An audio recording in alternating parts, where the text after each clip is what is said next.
Sukhino Bhavantu.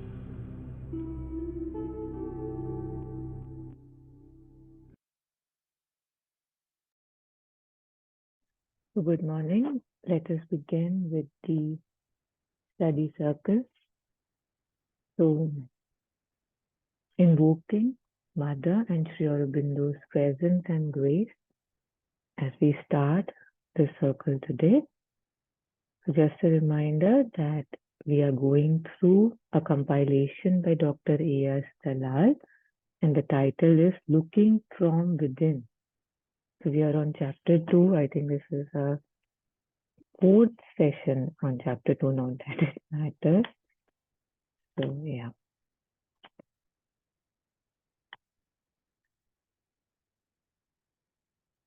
So we are doing the section that we are on is turning to the coming light. And we are on this passage now. This is what we have to take. I hope it's visible. Yeah, so if anybody has the capacity, they can please read this passage. Otherwise, I'll go ahead. Yeah, Taru, I'll read. Yes, please. Men are always more able to criticize sharply the work of others and tell them how to do things or what not to do than skillful to avoid the same mistakes themselves. Often, indeed, one sees easily in others' faults which are there in oneself, but which one fails to see. The human mind is not really conscious of itself. That is why in yoga one has always to look and see what is in oneself and become more and more conscious. So, Taru, I'll read one more time. Men are always more able to criticize sharply the work of others and tell them how to do things or what not to do than skillful to avoid the same mistakes themselves. Often, indeed, one sees easily in others' faults which are there in oneself, but one fails to see. The human mind is really not really conscious of itself. That is why in yoga, one has always to look and see what is in oneself and become more and more conscious. Thank you. Yes, would anybody like to just expand on this for everyone?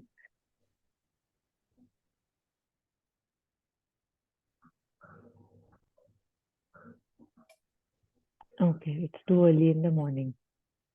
So it says that men are always more able to criticize sharply the work of others and tell them how to do things or what not to do, then skillful to avoid the same mistakes themselves. You know, if I have to talk about myself, I mean, who else can I talk about? I would say that when I came to realize this, I couldn't understand it. Like I remember I had, read it randomly that it's a mirror, what you see is what you are. And it made zero sense to me. And I remember once in a conference in Pondicherry, my first conference there, Dr. Anand Reddy had said that, and I stopped him and I said, I don't get it. Like, I don't get it. How is that possible? I obviously don't have these issues or these mistakes. How is that possible? Because it makes no sense. And yet, when I have seen when I'm reacting to things and how they are in me, it it has shocked me so many times. But now, thankfully, I'm less shocked. And especially, it has happened that with my child. Like, I'm just talking to somebody and I'm like, oh my God, you know what he does? He like takes like forever to do this or whatever. And then somebody would say, but you do the same. And I'm like, oh, okay, so that's why I'm reacting. Now it's not the shock that, oh, I do the same. What are you saying types? Because by grace, there is some awareness, right? There is some visibility, and it's shocking if we'll just let it be that how it's being said that, it has, I don't know who has said it, Mother or Sri Aurobindo, but I think it was the mother that you are capable of only seeing those mistakes that you yourself have. Like you have gone so far to even say that. Like that's another I thought was how's that possible? But good to know that yes, it's possible. So just taking this up again, that I am always more able to criticize sharply the work of others and tell them what to do and what not to do than skillful. Then I can avoid my mistakes. So it's easier for me to look at others' mistakes, recognize mistakes in others, criticize them than to look at my own mistakes. So that's what it is simply. And moving on, it says, Sri Aurobindo says, my apologies, that often indeed one sees easily in others faults which are there in oneself, but which one fails to see. Again, you know how we say that we are too close. We are too close. Just like, eyelashes. We can't see our eyelashes. That's the most common example that is given. And yet it's true. It's so close to the eyes that the eyes can't see them. And similarly, we are so convolutedly in our stories, in my meh, that I don't see the mistakes I can do because in my eyes, I'm always right. I'm doing things with the right center. That's what it feels. And that's the reason I think for so many conflicts because we all feel we are right. And then none of us are. None of us are. And I would just expand on this a little bit more because recently also there have been quite a few learnings for me. So, it's like I came across, it's like, say, okay, there are, say, two or three people in a conflict. And I saw this so closely and I'm sharing that, okay, there are three people. Let's make it two less complicated. One, when we are talking about one situation, one is saying that, okay, it's morning, and the other is saying it's night. I mean, they are not saying it's dawn or dusk or evenishes or afternoonish. One is clearly saying it's morning, the other is clearly saying it's night, like talking about where we are, the situations, the issues. So it made me realize that there is no truth, right? There is if there was a truth, this is not a possibility that how can morning and night be a possibility for two people in the same situation? But for the one person, it really is morning. And for the other person, it really is night. So it made me realize, firstly, that we're all crazy. Like, again, myself very strongly included. And secondly, that there is really no truth about our things and about our preferences or about where we really are at any time. So this sentence I have read so many times that, nothing really has true nature. Like in Buddhism, they say it a lot that they talk about grasping. That how we are grasping and greedy, and we think that there is a lag that will be fulfilled from outside. And yet, because there is nothing, the outside thing does not have true nature.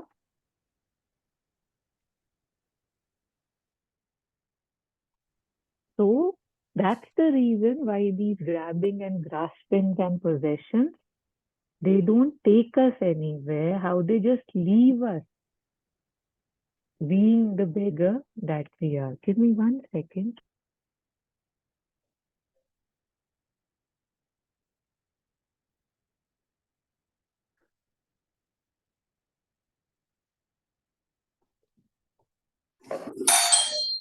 Yeah, apologies for that.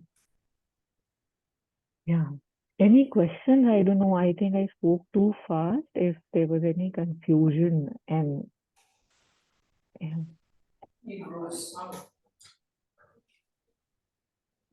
Okay.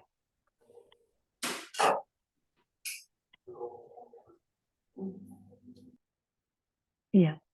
So taking it forward, so how Sri Aurobindo says that often indeed one sees easily in others faults which are there in oneself, but which one fails to see. The human mind is not really conscious of itself.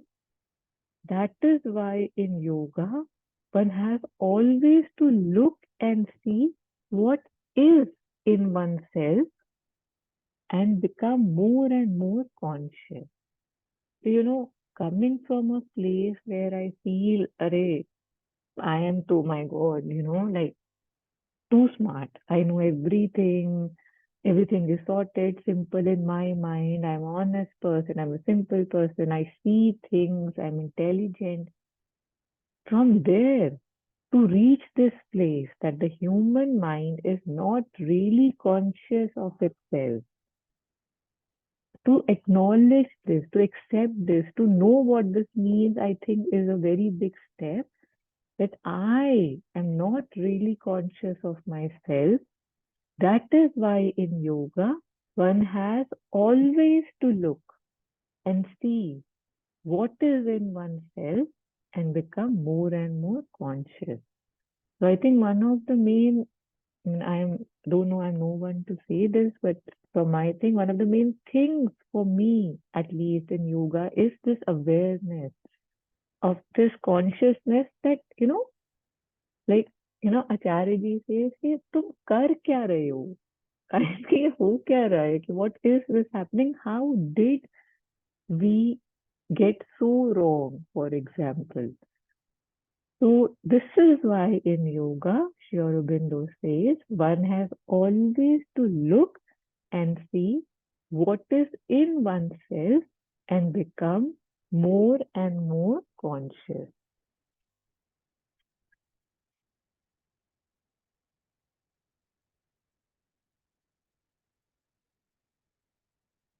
Yeah. I'm pausing here just to see if there's anything, and then we can move on. And one more thing here, that when I see something, like when I see my mistake, when I see one of my patterns, when somebody says something to me, I have two choices, right? I have a choice to react and say that, what are you talking about? Because it hurts. Or remembering this, that we are not conscious of ourselves, we can be open, like we were discussing last to last time and last time too, about criticism, about accepting one's fault. So in the same light, knowing for sure that I usually miss a lot about myself in my blindness, being open to see when by grace there is light on my weaknesses. And I can do this very nicely, I can very nicely look at my patterns. If I see myself, say, for example, getting angry at the same thing, at the same situation, hurting, getting hurt at the same thing, reacting at the same thing repeatedly. If I want to not do that because it hurts, we don't like pain, we don't like being in pain, we don't like causing pain. So, in that light, let me pray, aspire for the courage that when light is shown on my mistakes, and I do make mistakes first, that needs to be acknowledged, that I am open. I'm open, I can see, and hopefully I can offer it and, grow and progress. Because that is the purpose of human birth. No matter what I might think otherwise, but yeah, that's the only purpose, they say, to progress, to grow, to become this consciousness that we all are. Yeah. If anybody is willing or have the capacity, if they would like to read the next passage again from Sri Aurobindo, starting from Not to Judge. Yes, Ritu, thank you. Yeah, so Taru, I had a question. The example which you shared about two people, one is saying this is day and the other one is saying this is night.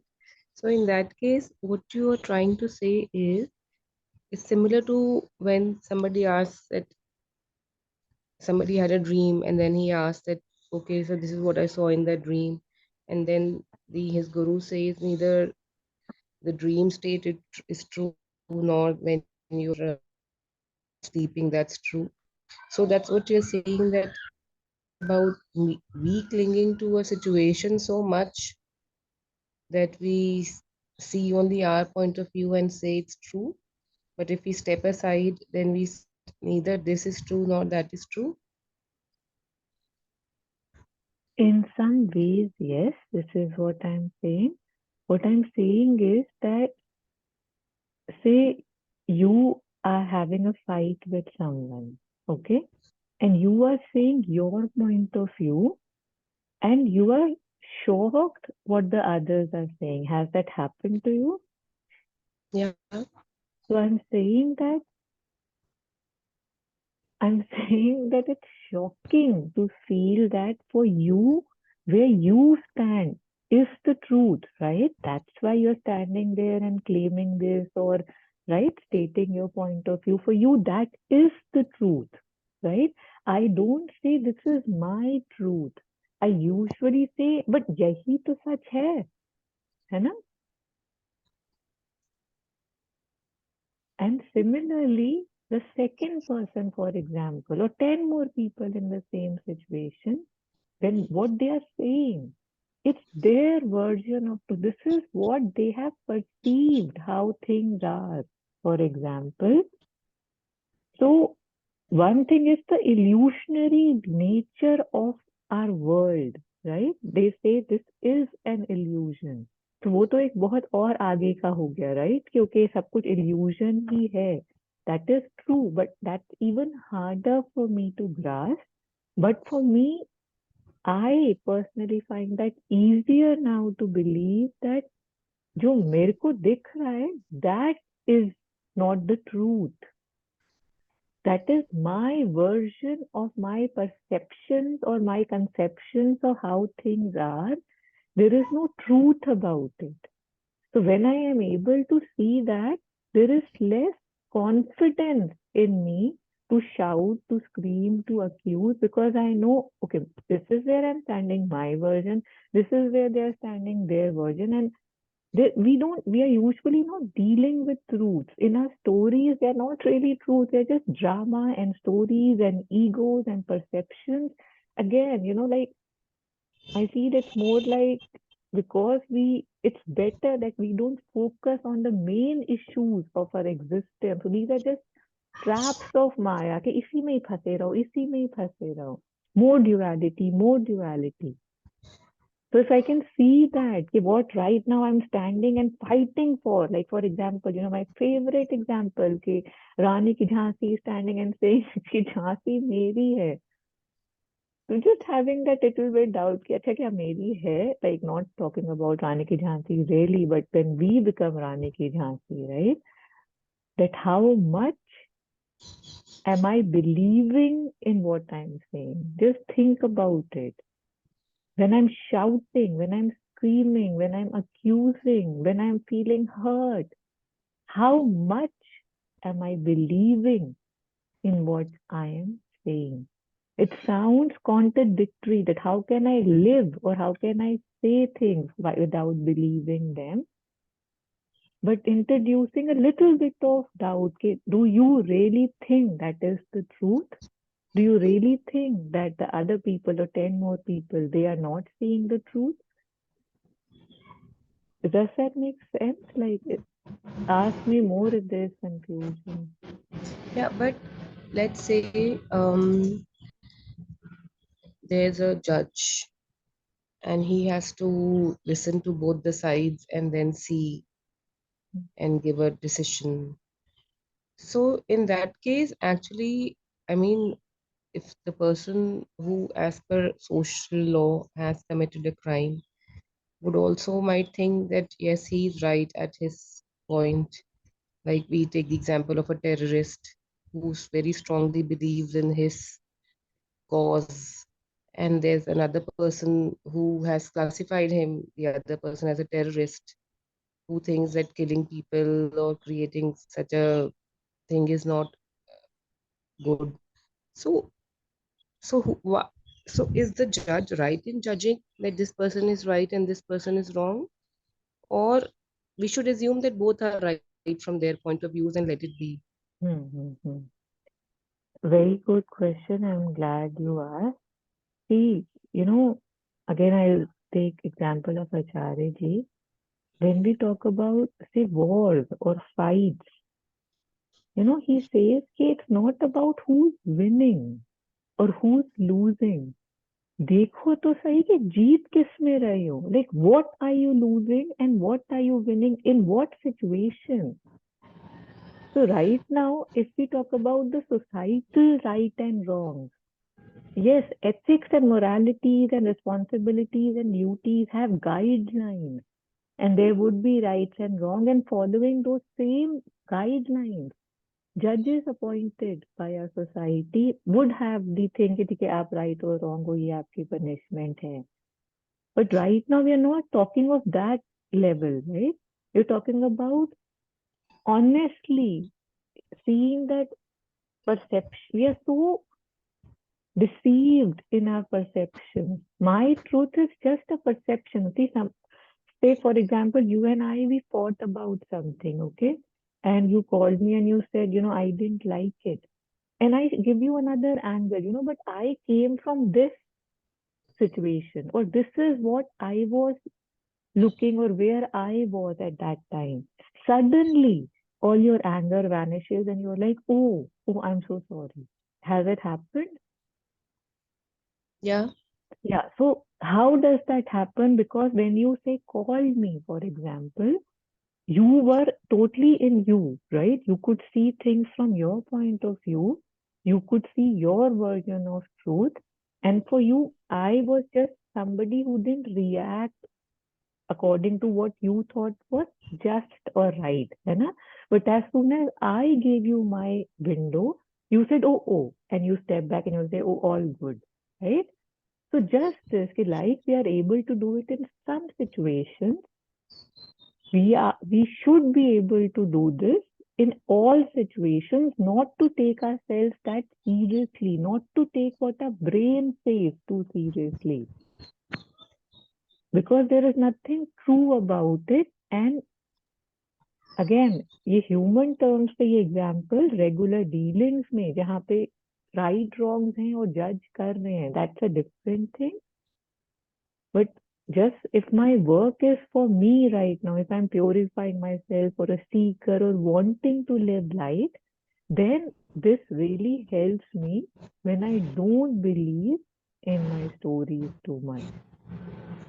And something else also was coming to me, but I just lost the thread about what did you say? The judge, he will say right or wrong, सब ठीक है. हाँ, I don't know. If it'll come to me, I'll tell you. Yeah, please ask more. No, no, that's fine. We can Okay. go ahead. Okay.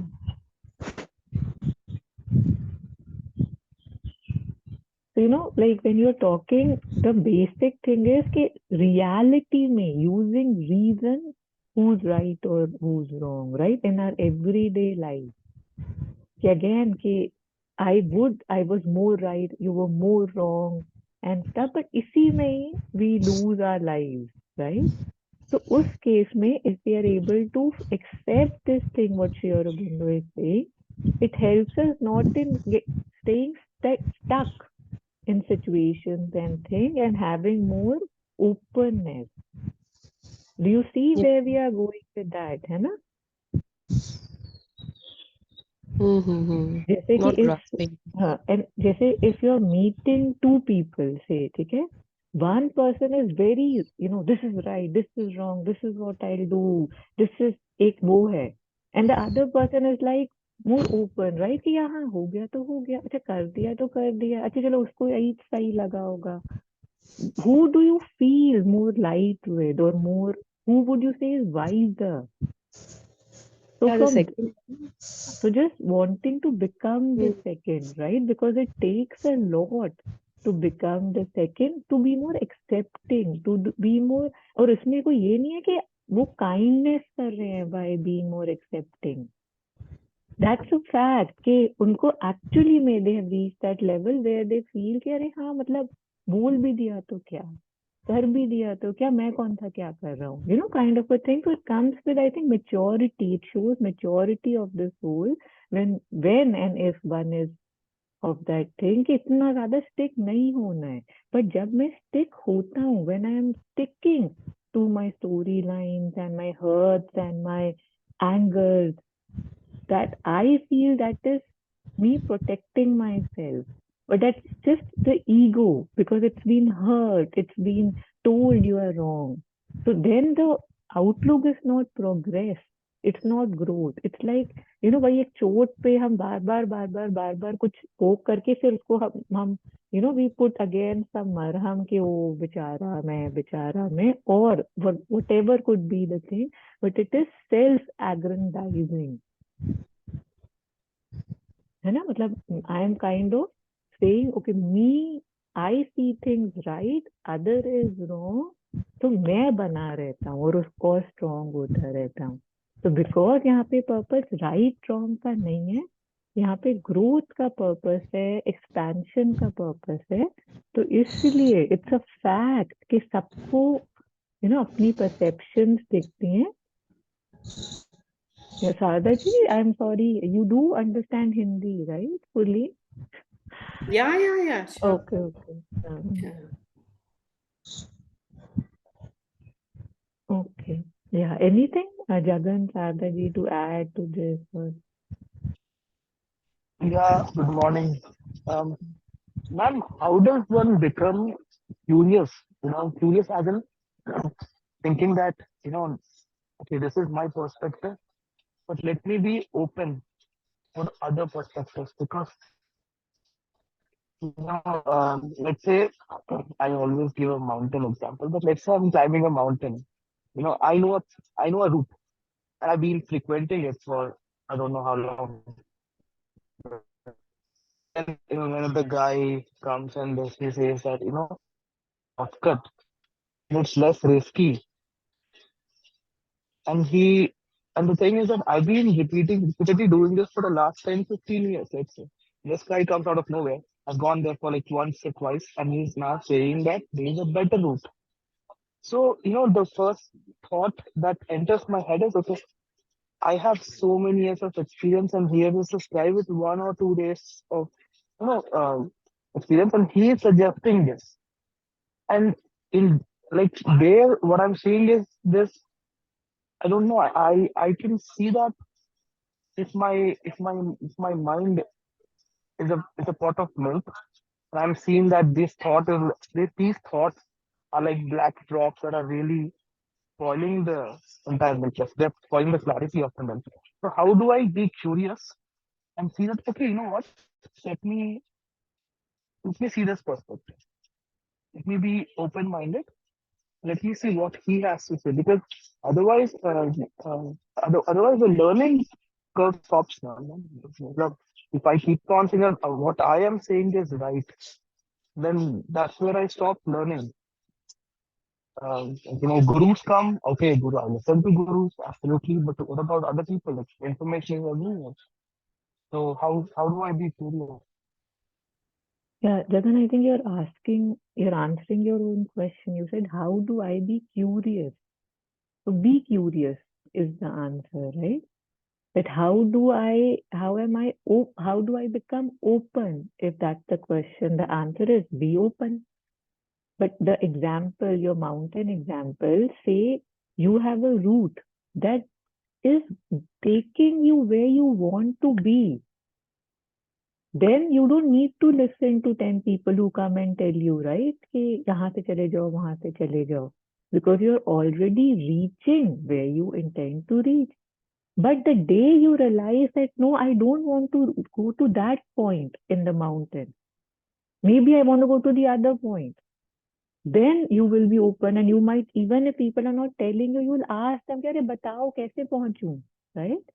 And the second thing is that if you're curious, if life is an adventure, honestly, not just बोलने के लिए, then you will be open, right? Then you'll be like, okay, oh, this is also a possibility. Let me try. If I want to try, right? If I have walked on that path enough and now it feels boring, then also that curiosity would increase, right? So not to be self-satisfied, be that, to have that curiosity. Okay, what else is there? Where else can I improve, progress? So from that aspect, it's very simple. If I'm happy being who I am and doing what I'm doing, even if I say, Jagan, be curious, be curious, be curious, you will not be. But the day you start realizing, like, kuch missing here, there's something that can be done better, and I want to do better, then I listen and then I'll follow.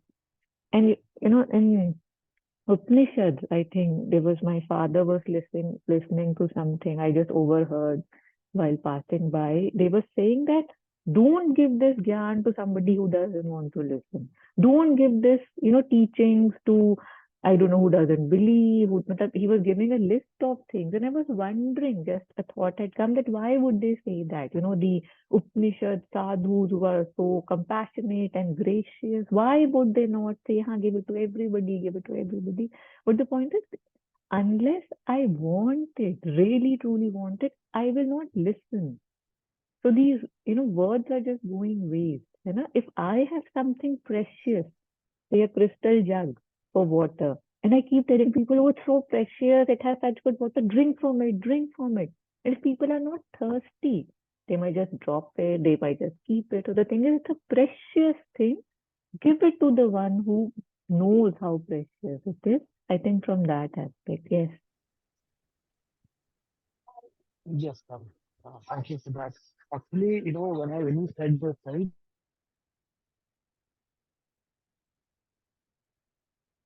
experiment is something that kind of prevents from that curious nature to come out. Because let's say I have this thing in my hand, I've, I've, I've worked for this.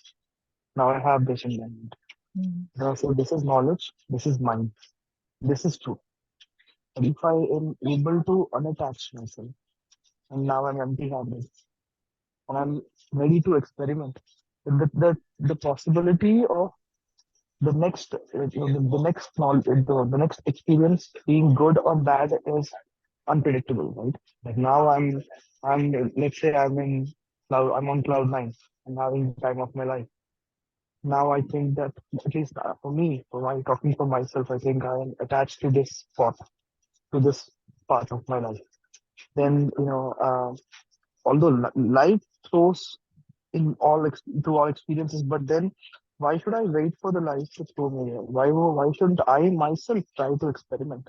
Although not caring about if this new experience will give me happiness or sadness, why not just disconnect and connect more and more elsewhere? Just wanted to share that because when you are talking about curiosity, and I'm asking myself, okay, why are you not curious? The only answer I'm getting out of me is you're not curious because you're sticking to things, everything. Yeah, you're sticking to your old methods, sticking to everything. So I think, God, maybe I'll experiment that. Also. Yes, Gagan. As a society, we have been always taught to play safe, है ना? Settle हो जाओ, know what you are doing, where are you going, play safe, why are you taking so many risks? So then, that as a result, I would say 99% of our lives are ordinary lives. They look the same. And I think I shared with you, the first time I went to New York City on the Wall Street to look at the bull of the stock exchange, I realized that all the Indians that I'm seeing, there were more guys, they looked exactly the same gelled hair, the same colored suit, same style, same expression. It was as if I'm looking at clones. So there's something about that. Yeah, I look at something and I was like, I want to be that. And then somebody looks at me and I say, I want to be that. And we are all just not living, but I don't know, just living somebody else's life. And yet, the few of us, very, very, very rare, in Kabir's language, he says virla, that's the word he uses, that koi virla hi hota hai. So, there are very few among us who says, कि, हाँ, this is the norm, I understand, but who's here for comfort? Who's here for norms? Tell me the joy. If you look at a Sufi saint, whirling in delight. There's this dance form that I don't know what it's called. My brother used to love it. When which they're just dancing in joy or ecstasy, the Sufis, some. And you're like, okay, this is what I want to experience. But if there is basic, I think the problem is firstly, we take things too seriously. We take ourselves too seriously. We think everything is a matter of life and death. And we always have to जज and do this or to that तो इतनी ज्यादा वो grasping और एक कुछ करने की चाह होती है कि हम कुछ कर ही नहीं पाते हम सेम ही रह जाते हैं बट क्या होता है कि पहले उस सेमनेस में मेरी सैलरी 2 लाख है जब वो 4 लाख होती है कार मैं सेम रहा होता हूँ मुझे लगता है देखो मेरा कितना प्रोग्रेस हो गया right so there is this impression of progress because the things that I am being given they look as progress. But is that progress is my own question, right? Yeah. Hi, Deepa.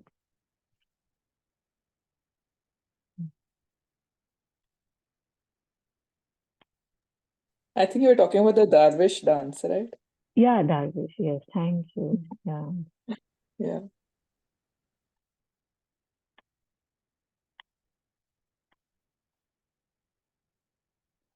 Yeah. So since Deepa joined late, Deepa, this is just one passage that we have done. If you want to unmute and read it, you can do that, and then we can go on to the next one. I don't know Okay. you. Yeah. I'll try reading, yeah. Men are always more able to criticize sharply the work of others and tell them how to do things or what not to do than skillful to avoid, am I right? Than skillful to avoid the same mistakes themselves. Often, indeed, one sees easily in others faults which are there in oneself, but which one fails to see. The human mind is not really conscious of itself. That is why in yoga, one has always to look and see what is in oneself and become more and more conscious. Yeah. So So, this does is it the passage we had saying read. that? Okay, so it means that we see the fault in others, which is in us. Yes. Yes. So how they say that life is a mirror and it's hard to see that, and yet life experiences they show us that indeed it is. So what he's saying is that the same skills that we are using, or it needs more skills to look at one's own mistake than to criticize and look at mistakes of others. So yeah. So if we still have time, so if anybody wants to read the next passage, maybe we can cover that one today as well. Yeah, I can read it. But am I audible? You're coming in and out. You try once, otherwise I'll stop you. Sure. Okay. Not to judge anyone but oneself until one can see things from a calm mind and a calm vital is an excellent rule. Also, do not allow your mind to form hasty impressions on the strength of some outward appearance, nor your vital to act upon them. There is a place in the inner being where one can always remain calm and from there look with poise and judgment on the perturbations of the surface consciousness and act upon it to change it.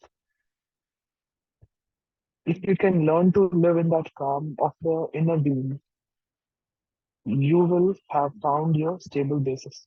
Sure.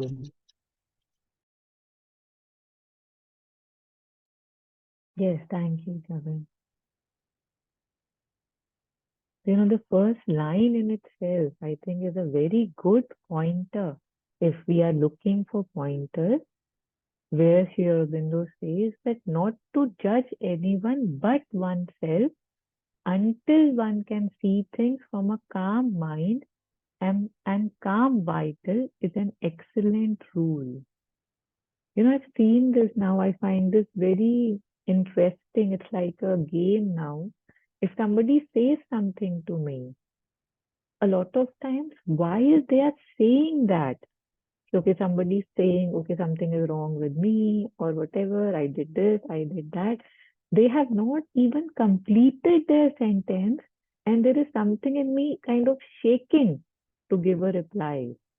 To say, अच्छा ये बोल रहे अब देखना मैं क्या बोलती हूँ. It's like, so I'm not even listening. I'm not even taking in what the other is saying. I'm not even giving them that space कि हाँ भैया बोलो क्या चाहते हो. So this is what. So now when it happens, instead of paying attention there, I start paying attention. ये इतना क्यों हिल रहा है? इतना क्या हो गया है? So then the eyes turn inwards, right? My focus gets removed from reacting to why am I reacting like that? What will happen in a minute? What will happen if I calmly let them finish? Right? So it's a very good experiment if one is able to do, and how Sri Aurobindo says in this line, if we really want to use this, it's very, very, very helpful not to judge anyone but oneself. Just say if I see a judgment coming, if I can stop myself and say, no, first let me judge me. What am I doing? What am I doing? Until one can see things from a calm mind. And a calm vital is an excellent rule. Very simple, yet when we are attacked, we just go crazy. We just go crazy. And I would have shared this before, but I'm sharing it again because I need more reminders. The first time I heard this, there was this Buddhist event at my child's school in Shikshanta. And there was a Buddhist monk who came and he said that if these, ups and downs, he was talking about, say, anger, for example, is real, where does it go? Like something happened. I had a fight with Jagan. And I'm like, oh my God, what kind of a person he is? Can't he see that? And in that moment, I feel that is the truth, right? I'm really angry. But the monk said, if something is real, if anger is real, where does it go? Right?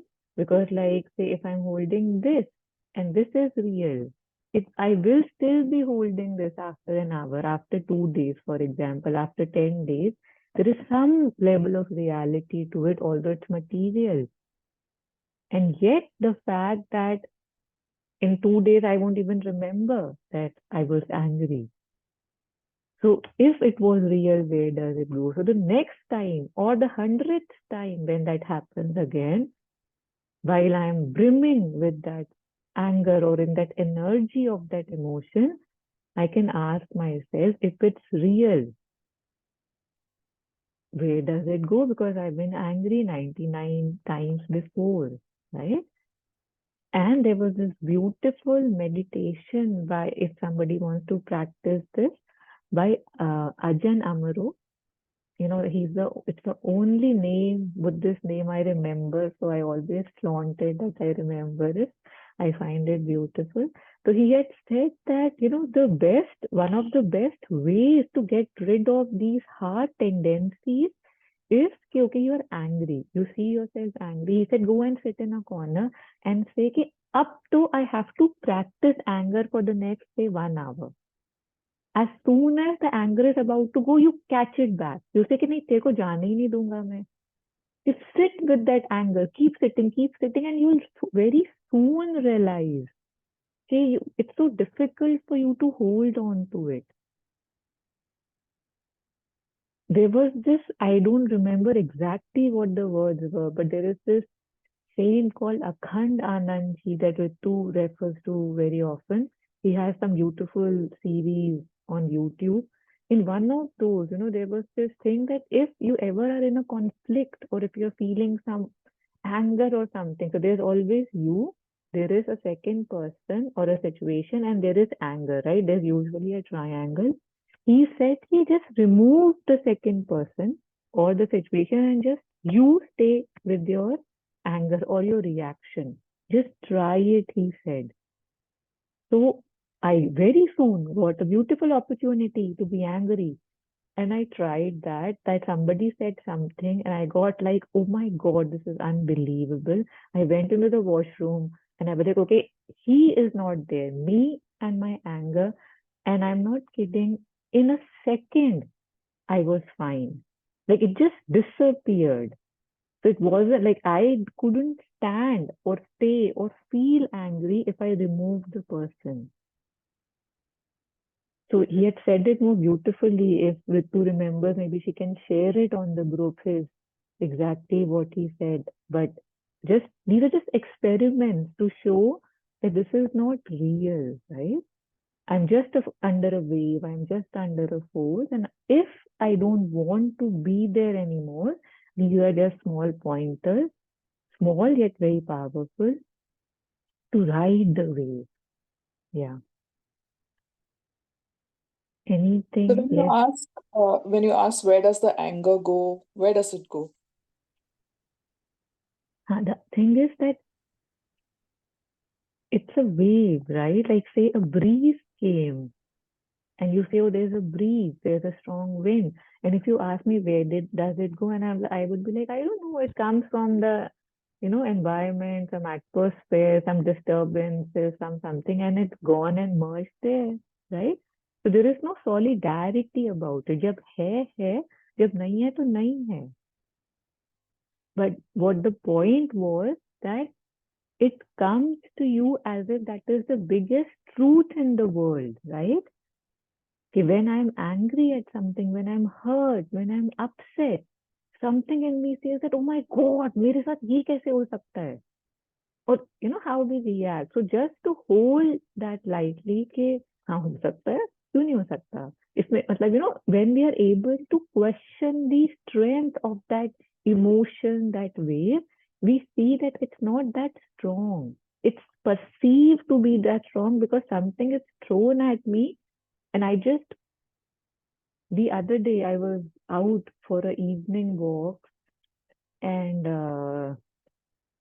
I was walking with my kid, and suddenly a football hit me really hard on my bum. And I just got startled, but there was nothing to be angry about, right? Like, okay, we are in a garden, the people are playing, and yeah. So I got startled, and then I looked and I was like, oh, it's a football. And I looked where the people were staying, and they all were running away. Thinking that I'll shout, और आवाजें आ रही थी कि अब नहीं मिलेगी तेरे को, ऐसे करके ना. And Soham, my child, was with me and I told Soham, can you please kick it back? And he kicked it back. So the thing is that I could have used that football and actually screamed and shouted, कि दिख नहीं रहा क्या, कहाँ फेंक रहे हो? The stories are endless. But do I have to pick up the football? That's the question. That yes, I was started. Yes, it was pretty hard. And yet, because I did not hold it, that hardness lasted 10 seconds. But if I would have held it and shouted and screamed, which I did not even feel it was an option. When I saw their reactions, I thought, yeah, acha, were they supposed to be angry? Why are they so scared? That similarly, when I hold things in life which are thrown at me lightly, कि हाँ हो गया ना, ये hit हो गया, ठीक है, अब क्या? Like mother says, always forward, always forward, always forward. So if I keep sticking to the back, to the past, to the old, how can I go always forward, right? It's not a possibility.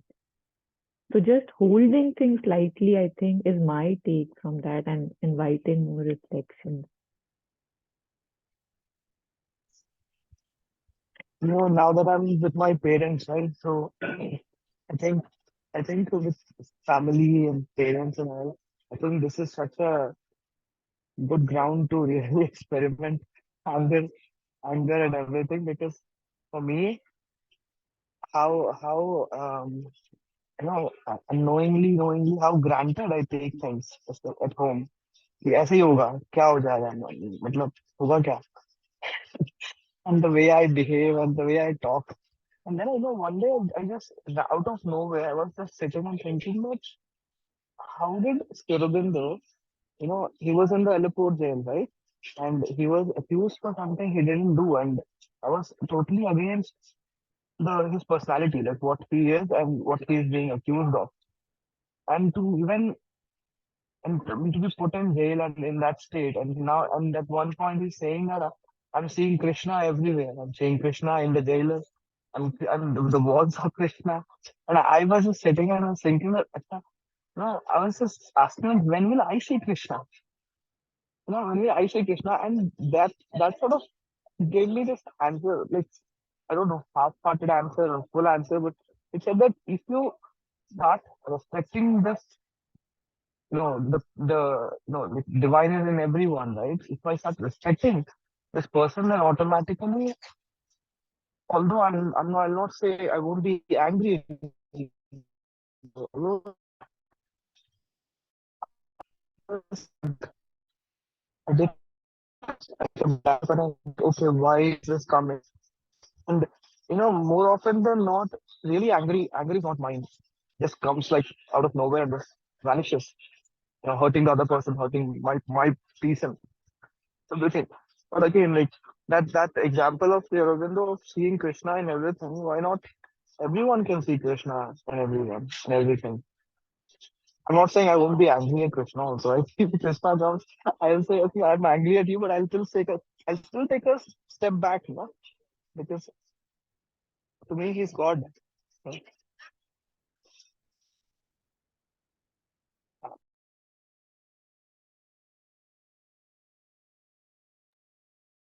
It's a very beautiful question, I think, Gagan, that you're leaving us with, that why do I not see Krishna in everyone? I think because I believe I am someone. So if I am someone, others are different than me, and they're all different someones. So without these ones and someones, I won't have stories. And I say I like things simple, but I don't. I like these stories, and my life, our lives are an example of this. And when we are done with the stories, I think then we arrive at the foothills of the mountain that one can see Krishna. You said that he got convicted for something he didn't do. And that's what we see, right? We see that, oh, Sri Aurobindo, he didn't do it, he was in prison, da, da, da, da, da. And yet, when you read his narration. When after the initial shock and the storm and what is happening that he was feeling when he was in that solitary confinement, when he could sit with himself, the first time he could actually sit with himself without the up and down and stuff. What did he hear? He heard a voice saying, I told you, to sit still. You were not listening. I wanted your attention. So now we can talk, is what he heard, right? So that too was a kindness from the universe so that they could grab his attention, so that they could make him see Krishna everywhere, because Sri Aurobindo was so busy fighting the independence, doing being in the independence movement, going here, going there, writing, that he wasn't. So for me, it is someone who's been convicted wrongfully, and that's wrong. So again, Ritu, the right and wrong that you were referring to again. So yes, from his point, right, wrong, good, bad, and all, and yet, मुद्दा ही कुछ और है. It's not about this right and wrong. The cosmos wanted something else, and thus Sri Aurobindo was born in that jail, right? So yeah. So I have to leave. I have to go somewhere at 7. So although I thought we'll be able to take this, but we are not in any rush. So we'll start from this passage next week. And yeah. So if there is any last comments, this is again, if you want to practice, this is so beautiful again that you should not judge until one sees things from a calm mind and calm vital. That's an excellent rule, we are told. So thank you for joining in. Thanking Sri Aurobindo, Mother, Grace, for their kindness, their blessings, this beauty that we can feel, sense through these words, the expansion that is waiting for me to be more flexible, to be more ready, to be more, or to be less. So praying for peace and joy for the whole world, true peace and true joy.